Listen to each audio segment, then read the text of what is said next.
This video is brought to you by BetUS Sportsbook and Casino.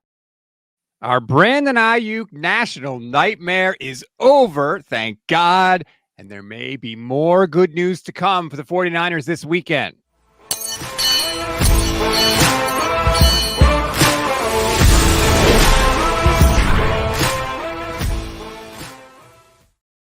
What is good, everybody? Welcome to the Gold Diggers podcast on the Gold Standard and the Fans First Sports Network. I'm your host, Rob Stats Guerrera, along with Michelle Majuk. Michelle, look at the smile on my face because yesterday I put my daughter down to sleep. I go back downstairs, I look at my phone, and I realize, oh, crap, I got to get on a live stream because Brandon Aiyuk is back with the 49ers. Came out of nowhere, right? That's so weird with these signings. They just come out of nowhere. I was watching you on the instant reaction without the sound on. Weird. I don't know why I did that. It was like for a minute. You looked so happy. The smile on your face looked so sincere, so relieved, so just like giddy to be able to finally say he signed. It was very cute. Look, we have to celebrate the small victories. And on August 29th, when that came down, yeah, it was a small victory. I like to enjoy the little things, Michelle. Case in point. Aiyuk is on fire! Let's go. If we can't be happy now, we're never going to be happy. No, I was very happy that Aiyuk signed. I think that was necessary. It was like, it would have been way more exciting a month ago, 2 months ago, 6 months ago. But they finally got it done and it's fine. It dragged out long enough. Yes, that was the frustrating thing. It's like when we see the numbers, it's like, oh, okay, 4 years, 120 million. Gee, that kind of sounds familiar. Where have I seen that before? Oh, yeah, that's all right. Amon-Ra St. Brown got 4 years and $120 million. And this is the part that drives everybody crazy, drives me crazy, because remember, TJ Houshmandzadeh is Aiyuk's personal receivers coach. He was on 95.7 The Game. Remember what he said? If they want to get BA signed, give him the Amon-Ra deal. Give it to him. Okay. And guarantee he'll be in there tomorrow. Well, guess what happened? They gave him the Amon-Ra deal and he signed. And that was from June, Michelle. Listen, yeah, this could have been handled much faster, but hey, Brandon Aiyuk got the summer off. That must have been nice for him. We'll see if it slows him down to start. Hopefully it doesn't. And hopefully there's no, it doesn't take time to get him going and back to like football shape. I will say they better be throwing more this year. That's it. They have so much money in these wide receivers and the tight end. Like, throw the ball more this season. So, well, that's something I talked about on the Instant Reaction show. If you were listening with the audio, you might have heard it. The expectations now for Aiyuk are raised, right? It's not just, oh, you need to have a 1,000-yard season. No. For $30 million a year, you got to have 1,200 yards. You got to have 8, 9, 10 touchdowns now. With the increased dollars, the increased expectations come also. And 1,200 isn't enough in today's game. With the rules on defense, the being like allowing offensive players to do anything, with there being 17 games now, it's not. He needs the 1,300, 1,400, 1,500. Honestly, he needs to do more than what he did last year to make this worth it. 7 touchdowns is enough. Fine, 1,300 yards on just 105 targets. That's amazing. Like what he did with efficiency wise, but he needs to be more involved in the game plan on a weekly basis. They need to pass more too. Like, you spent a first-round pick also on a wide receiver. You can't be using up all of this, all of your capital and all your resources on these wide receivers and the tight end position, and then run the ball 500 gazillion times with CMC, who's now also getting older as well. I agree. You do need to give him more targets, and I hope that they do. Excuse me, I'm losing my voice. I've been doing shows, instant reaction shows, live shows. Definitely losing my voice a little bit, but it's okay. Cynthia says, Rob and Michelle, extra drink for Michelle to celebrate. Somebody said before Aiyuk signed, oh, Michelle's got to be 3 mimosas deep. I was like, yeah, maybe she's upset about this Aiyuk situation, but I'm pretty sure she'd be 3 mimosas deep anyway. I actually wasn't last night, but I'm not upset about the Aiyuk situation. I wanted him to re-sign with the 49ers. Now, if you were to leave, I obviously wanted him to be a Steeler, right? Because I don't want him to go anywhere else. But I feel like at this point, I might be the biggest Brock Purdy fan out there. And so much of my happiness, I feel like this season is going to rely on Brock Purdy being great. I wanted him to have his number one option. I want the 49ers to win the Super Bowl. Like, I wanted Aiyuk to stay. And it does make a big difference for Brock Purdy to have Brandon Aiyuk there. They've always had a connection. I saw a stat yesterday. Let me see if I can bring it up. Of course, now it has disappeared on me. That's friggin' great.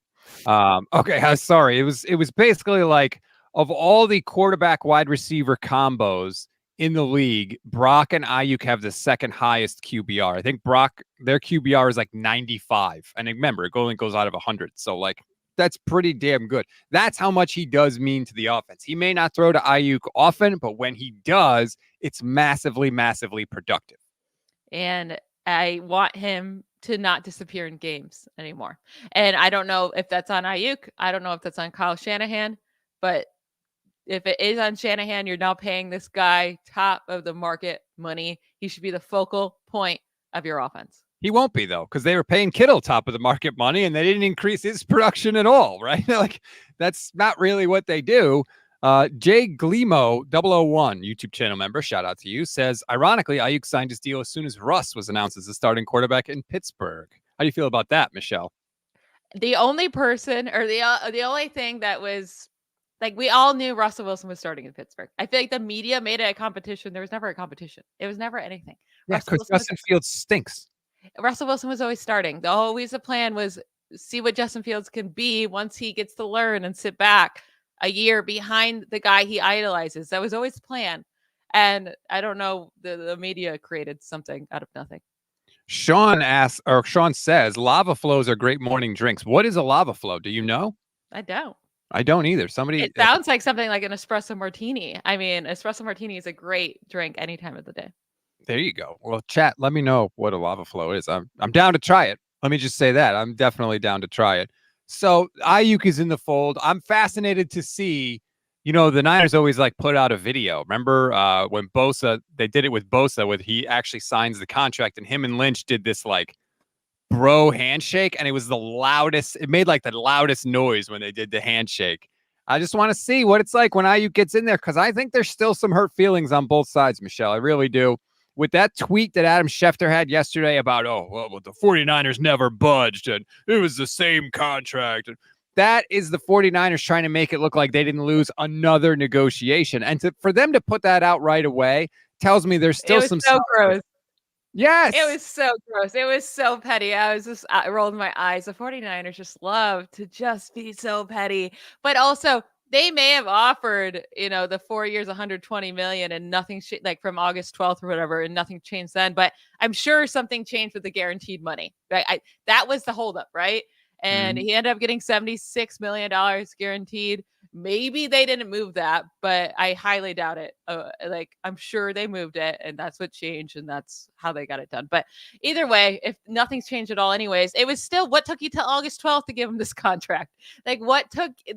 That's also something that probably irritated Brandon Aiyuk. Like, why wouldn't I have just gotten this in June when Amon-Ra got his? Like, it doesn't, whatever. It's done now. We'll see the impact of them taking this long. We won't know until the season, right? And how slow he comes along. If he comes out in week 1 and kills it, then fine. It didn't matter. I was saying yesterday, like, you want to try and like repair things, Kyle.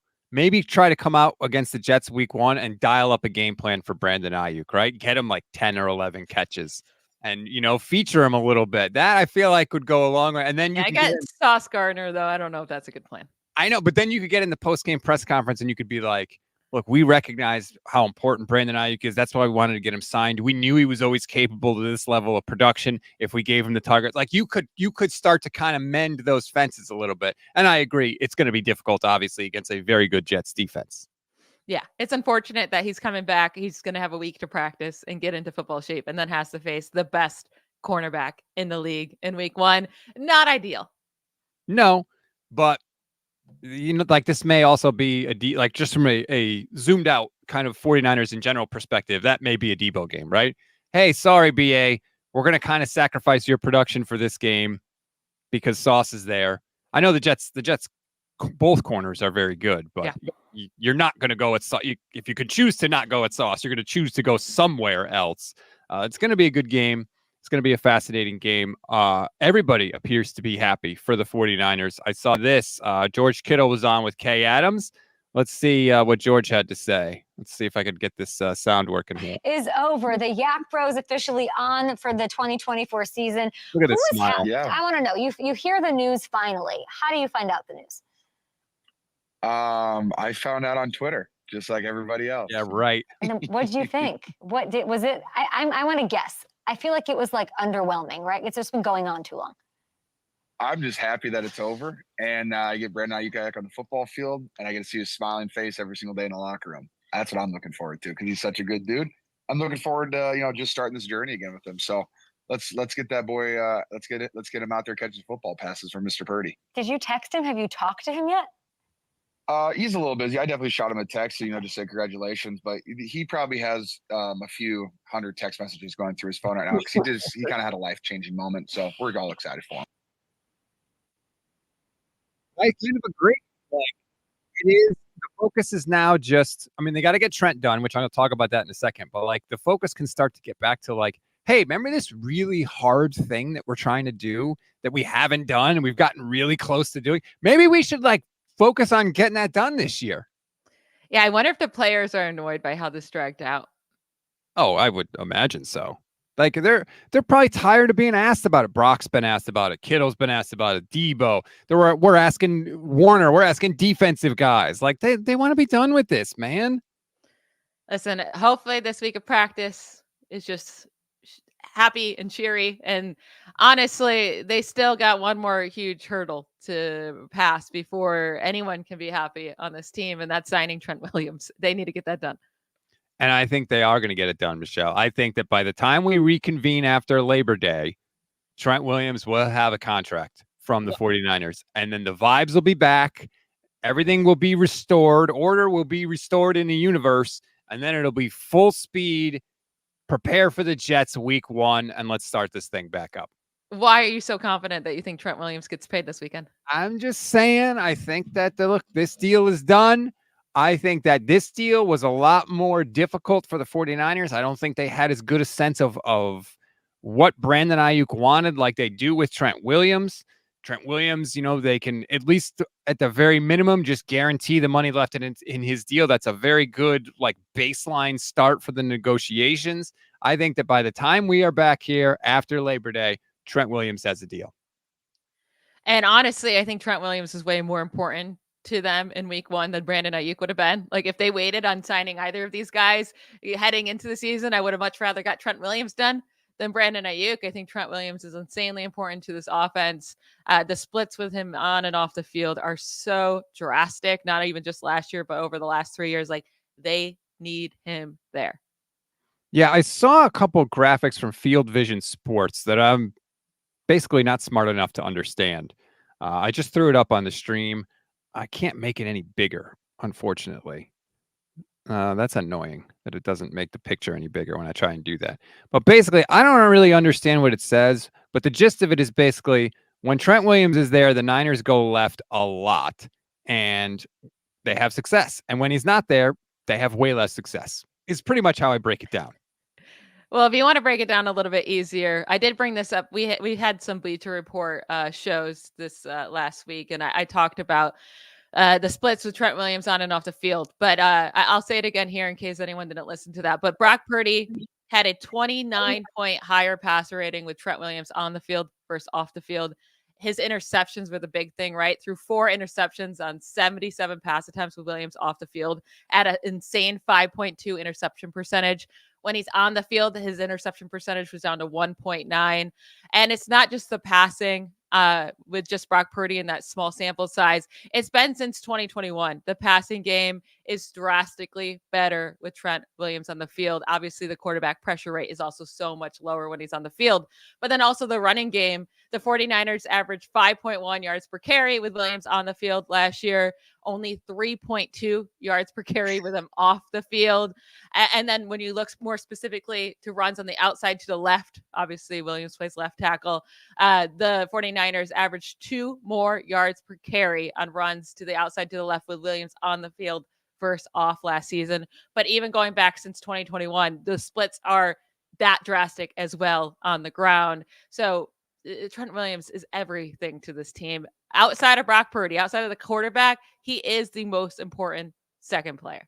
It's crazy how we always talk about, oh, the Avengers this, the Avengers that. There's so many good players. And it's like, but you take away this one guy and all of a sudden things look so much different. Even with all those other great players around him, we need to get Trent back. Hopefully they get Trent back. And hopefully, by the way, some of those numbers are a little better too, because Dominic Puni will be at right guard. So hopefully, like, if Trent Williams is back right now, I think it's totally reasonable and realistic to say that the 49ers offensive line is better than last year. It's improved to last year, which, you know, like, it's not a huge leap. The Niners right guards last year stunk. John Feliciano was like league average when he came in to me.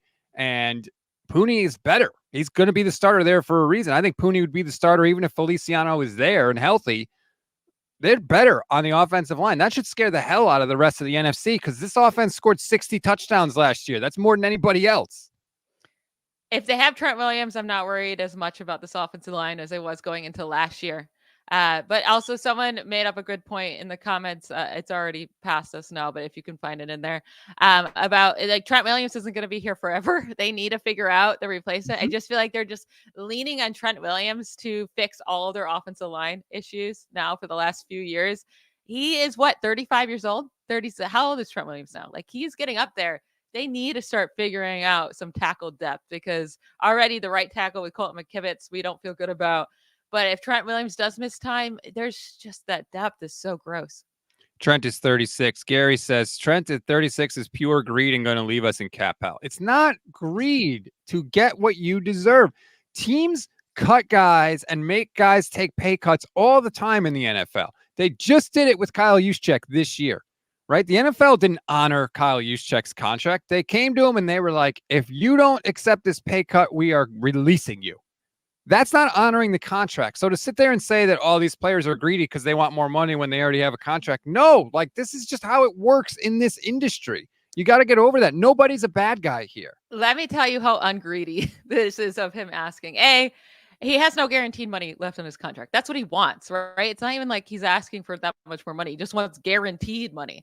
But also right now he ranks 6th in average per year among current tackle contracts. Tristan Wirfs, Penny Sewell, Christian Darrisaw, Laremy Tunsil, and Andrew Thomas are all making more per year than Trent Williams, while Trent Williams has a 98.2 PFF offensive grade since 2021.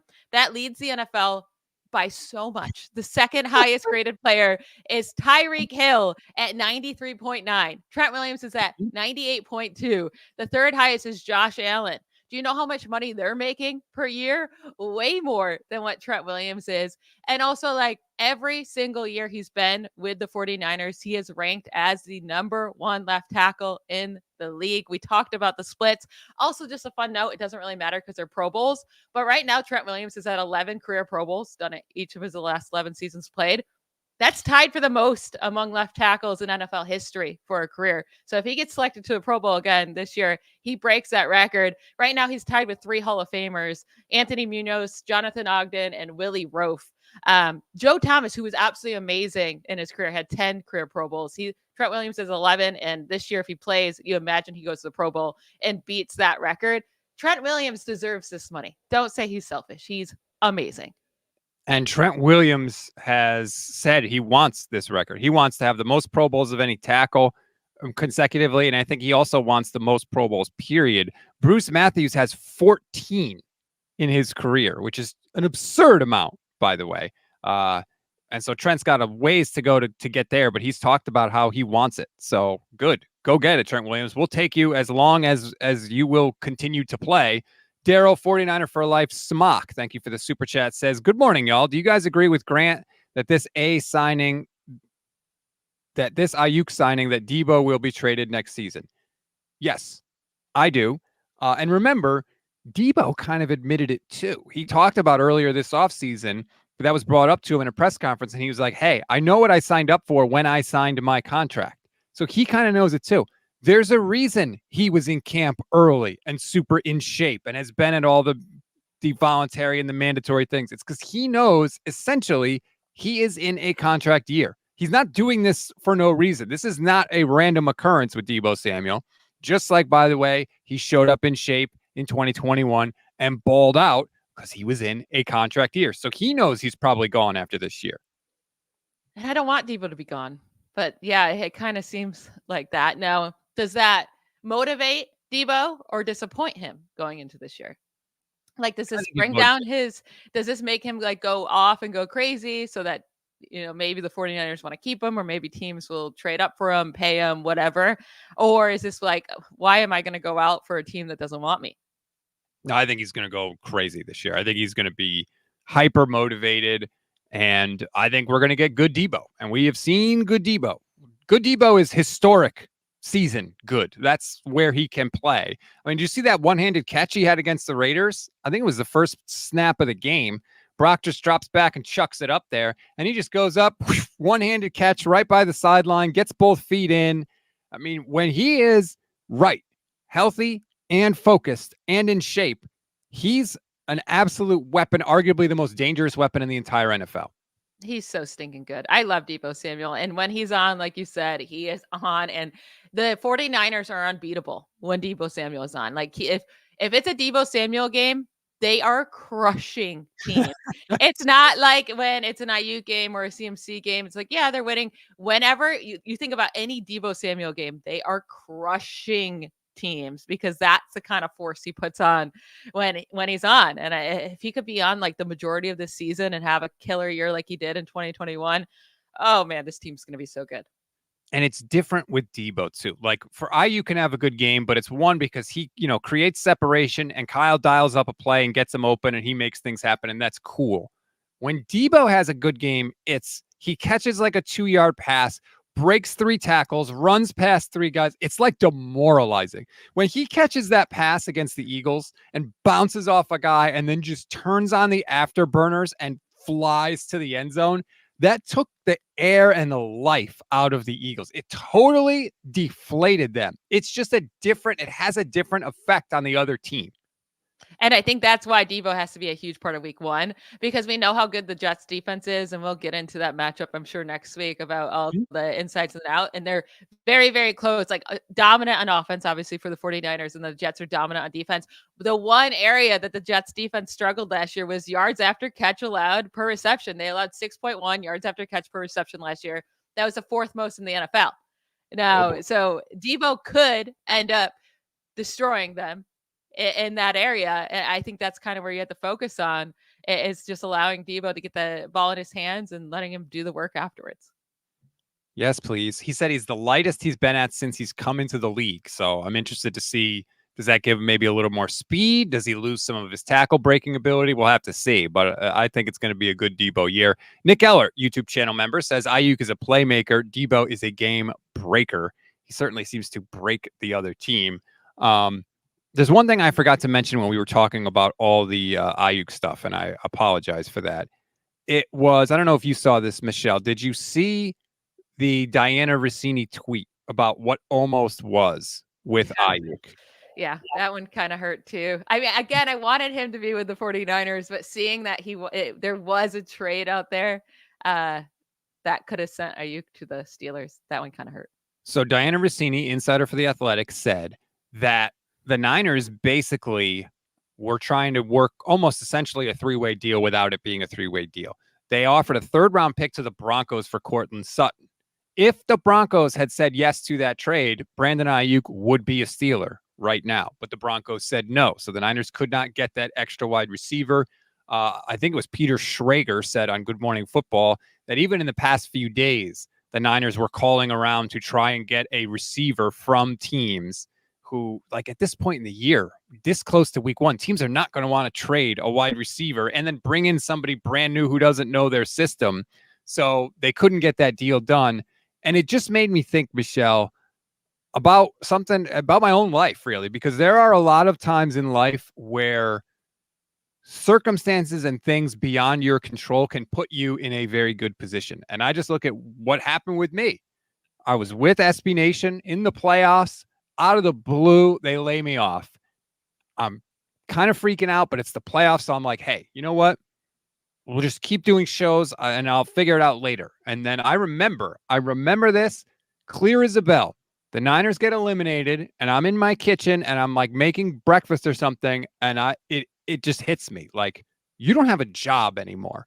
And I completely broke down. I started bawling and crying my eyes out in the kitchen because it all just came crashing down on me at once.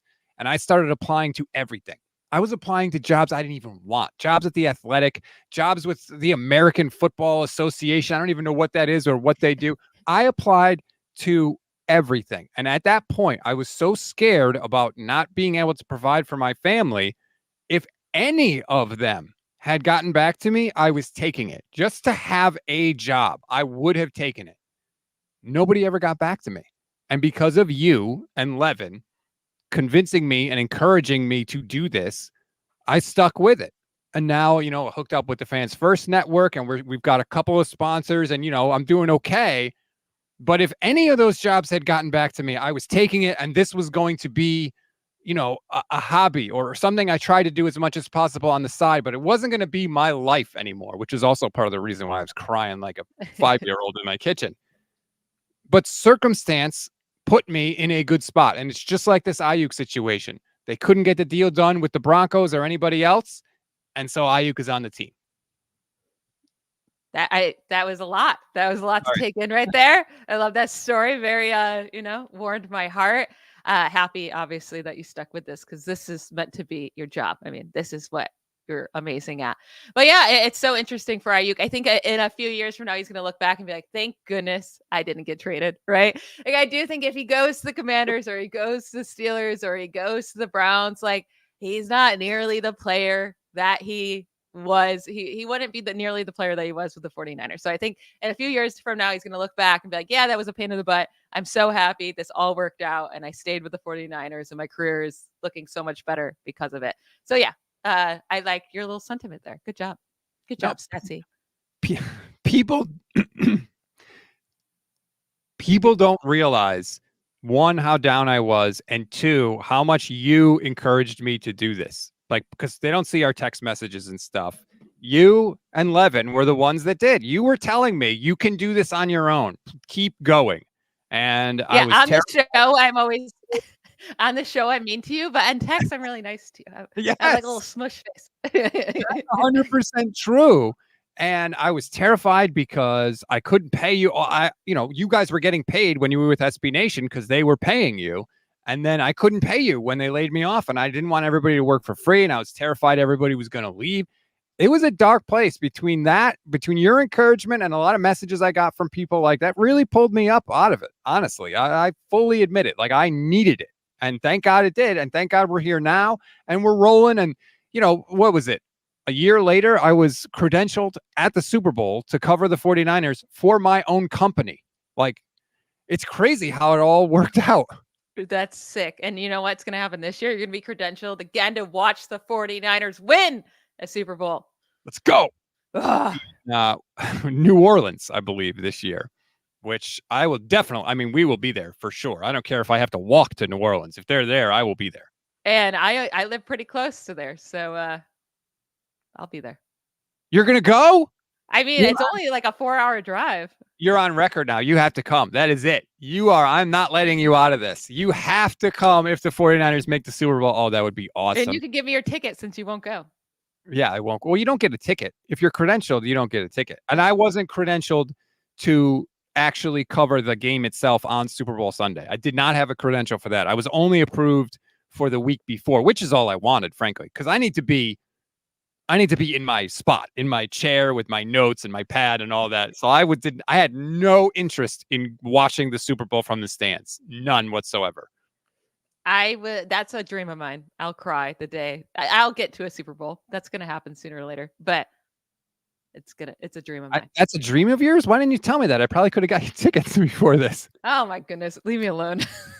Diego says, we all win with how it turned out for you. Glad you're happy. Glad we have you and the team. Yes, so am I, 100% for sure. But I just saw that Diana Rossini tweet and I was like, so they were going to move on. Like, It just And goes to it's show. so interesting though that they wanted Cortland Sutton, who couldn't be more different than Brandon Aiyuk. Like Sutton is one of the worst. He's literally one of the worst separators in the league. He's one of the worst wide receivers at yards after the catch. So like those two, it's not like Sutton would have came in and replaced the Brandon Aiyuk role. They would have had to change up how they use their wide receiver one, or how, like however they use Sutton could not be the way they used Aiyuk. So I'm surprised that was an option for the 49ers, that they would even go that route.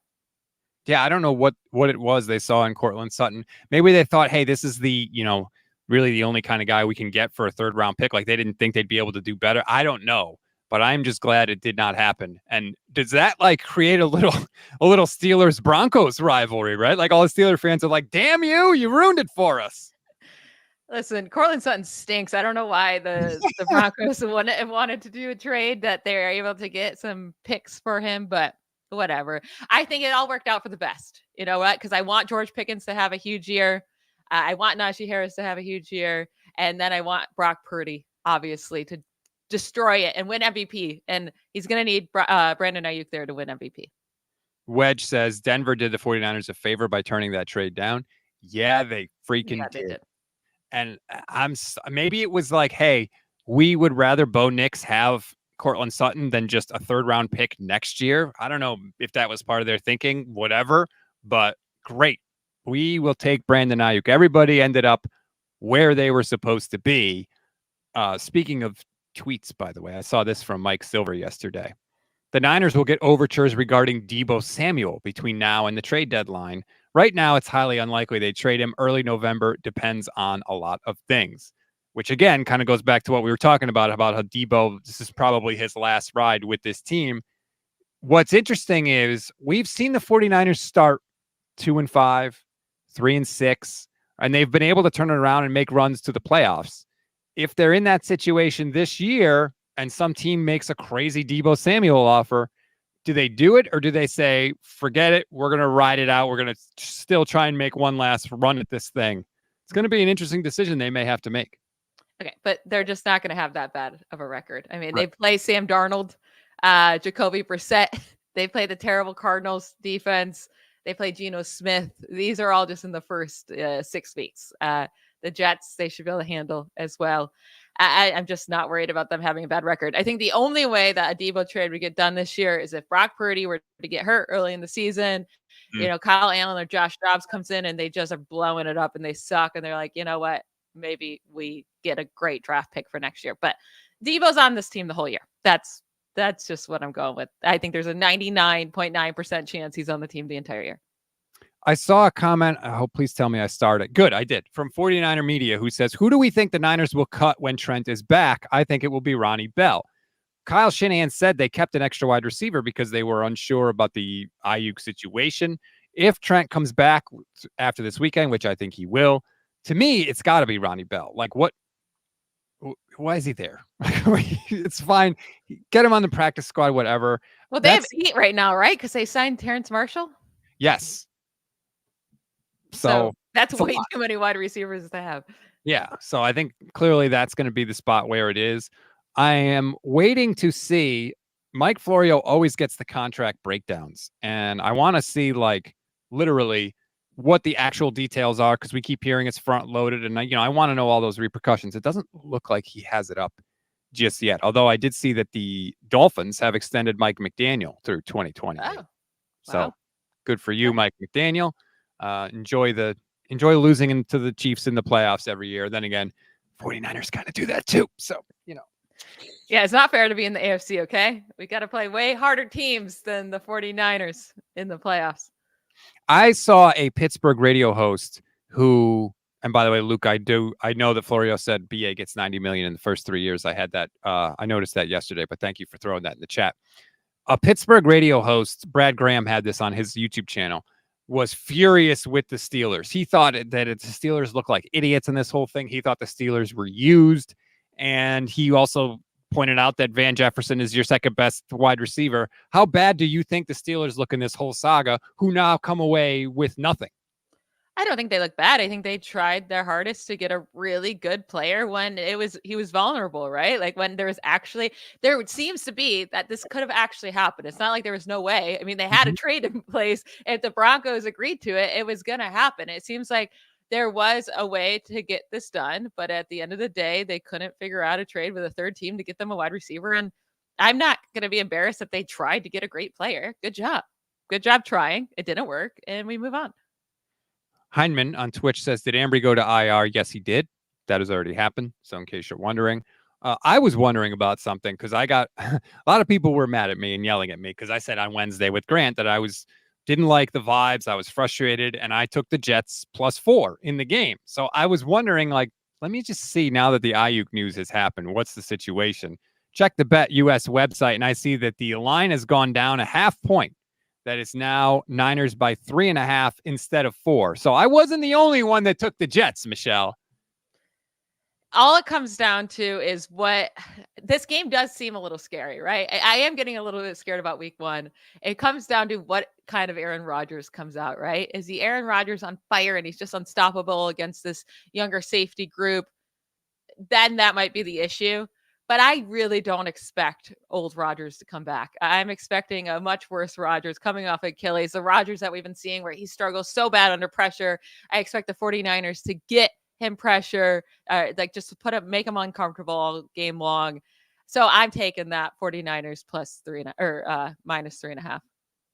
Well, I already took the Jets +4. Honestly, I still feel pretty good about it. Like, I don't think the 49ers are going to blow them out. Do you think the 49ers are going to blow out Aaron Rodgers? Yeah. Ooh.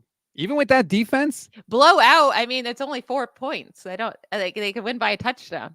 They could win by 4 points. That's not blowing out. No, I don't think they're going to beat them by 30 points or anything. But I do think I just don't expect Aaron Rodgers to be good. I think that the game is going to be within one score either way, frankly. Like, remember when they played in the regular season last and Aaron Rodgers eventually came back and stole the victory from the 49ers? Like, he's good against them in the regular season. So I took them +4. Now it's +3.5. But either way, if you want to make that bet or any bets, please make it with Bet US. They are offering 125% deposit match on your first 3 deposits up to $2,000. They are a proud sponsor of this program. And look, don't just do it to support the show, which please and thank you, but also do it because it's good for you. You get 10% back on your net losses twice a year. They have 24/7 personalized service, 365 days a year, and the fastest payouts in the industry. So why not go with BetUS? I know you're going to make bets on the NFL. God knows this is the first of many for me this season, probably the first loss, but who knows? We'll see. But please do it with BetUS. Again, they sponsor the show. You can click the link in the description of the episode. I put a link in the chat as well. But please go and do that. We would greatly appreciate it. I wish you could place a bet on like when a date that Trent Williams comes back, just like an over/under date. I probably would have lost multiple bets to this point by now, but I could make it all up, Michelle. Imagine if they had that for Brandon Aiyuk.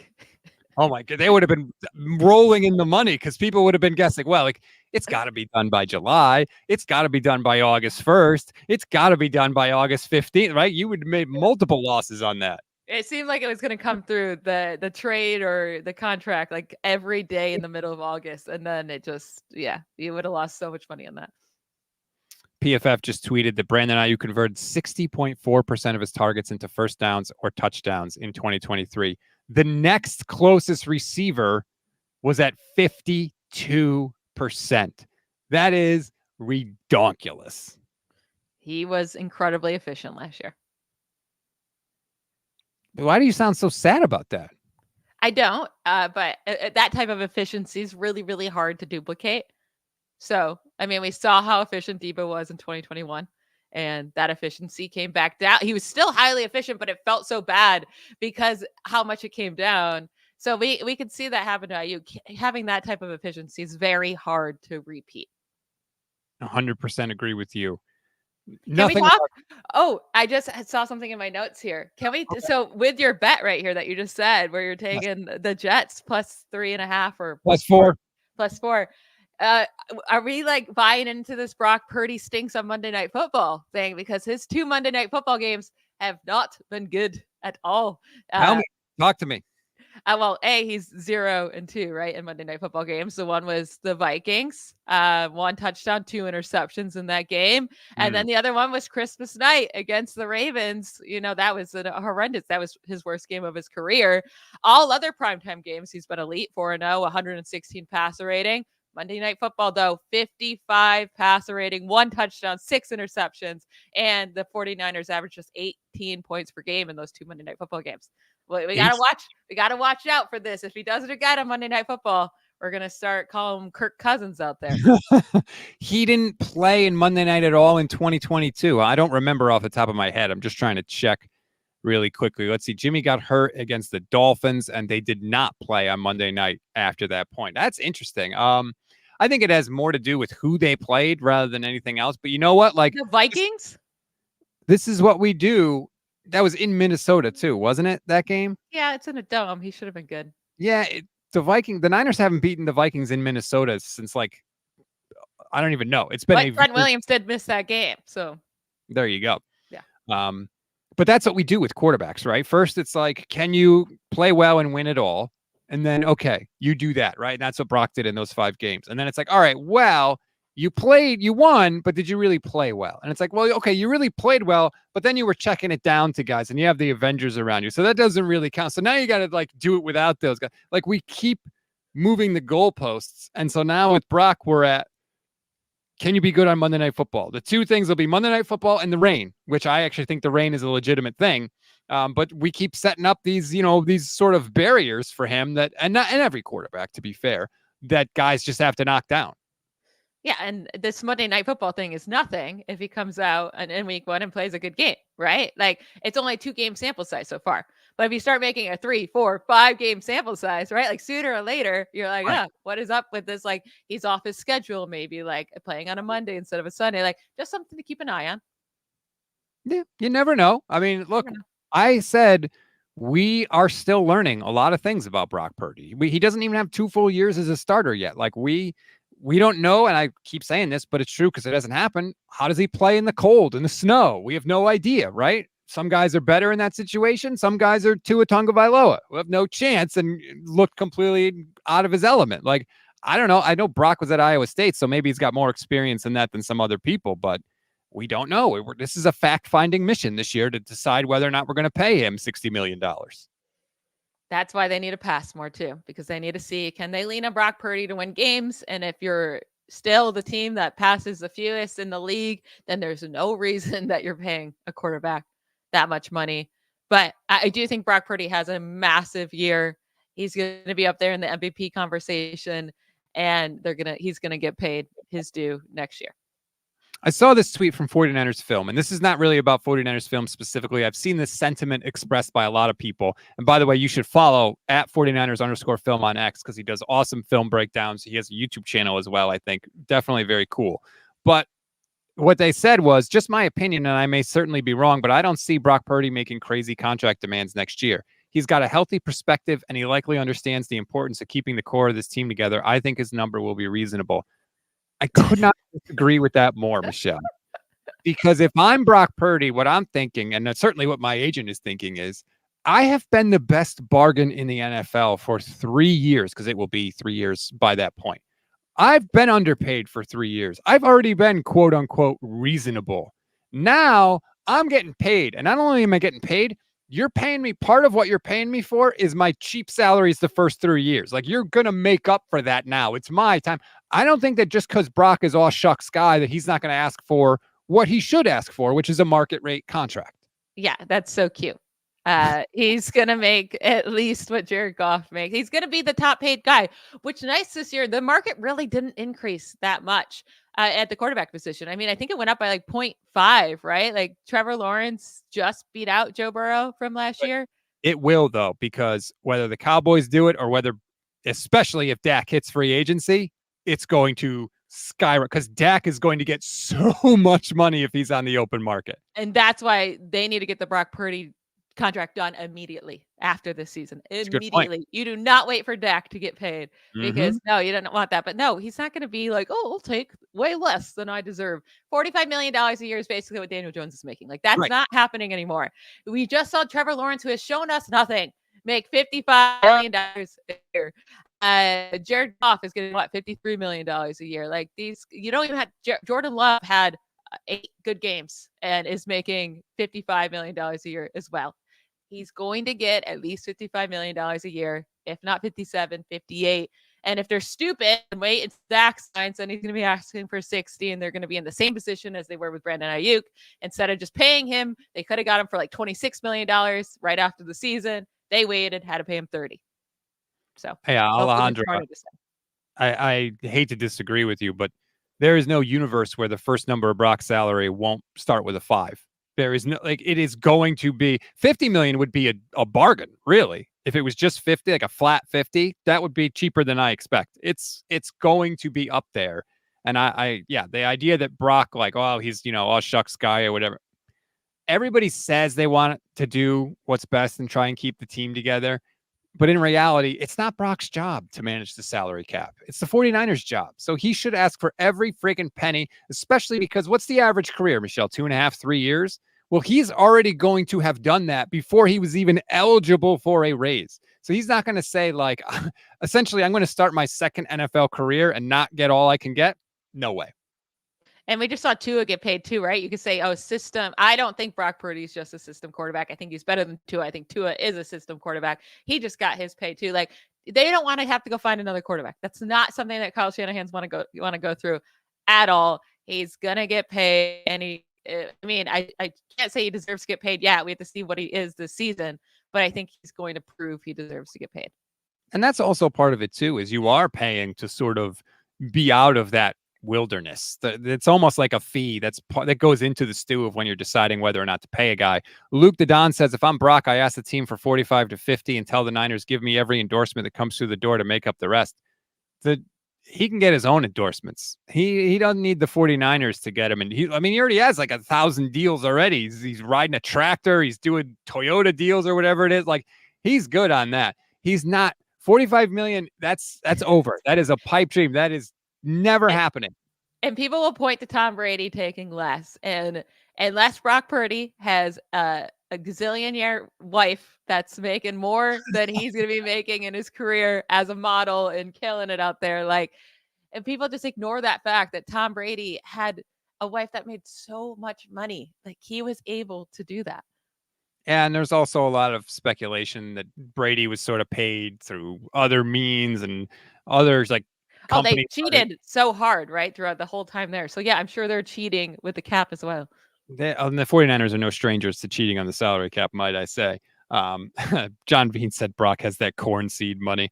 Andre says Brock won't give anyone a discount, and he shouldn't. He's a starting quarterback now, and he's getting paid less than punters. And that's the reality. And the weird thing is, like, for the Aiyuk situation, when you sign a new contract, your cap hit goes down because they structure it out to where your cap hit goes down. Because Brock makes so little money that when he signs his contract, his cap hit has to go up by definition because he's making less than $1 million. So it's like slightly different than the normal scenario to when you sign a guy to a long-term extension. And Brock Purdy is going to be 25 years old with a Super Bowl win under his belt, another Super Bowl appearance, and an NFC championship appearance over his 3 years. So, yeah, I don't think they're going to be paying that Super Bowl winning quarterback at 25 years old. That's happening. Benjamin Bear says, whatever Brock gets, I guarantee he won't pout in year 3 because someone is making more than him. I don't know. Again, there's nothing like, no one does anything wrong by doing that, especially if you don't have any guaranteed money in your deal. The guaranteed money is the thing, because if you get hurt, the team could just cut you and then you're screwed. Like, there's a reason they all want guaranteed money in their deal. Yeah, I mean, the guaranteed money is reasonable. I think all of these contracts should be guaranteed. You just brought up something, though. Let's think about that situation. So let's say at least the Niners get back to the NFC Championship game. Brock sits down at the negotiating table and he's like, you've made the NFC title game every year I've been your main starting quarterback. Pay me my money. Like, that's a hell of a thing to be able to just slap down on the table when you start your negotiations.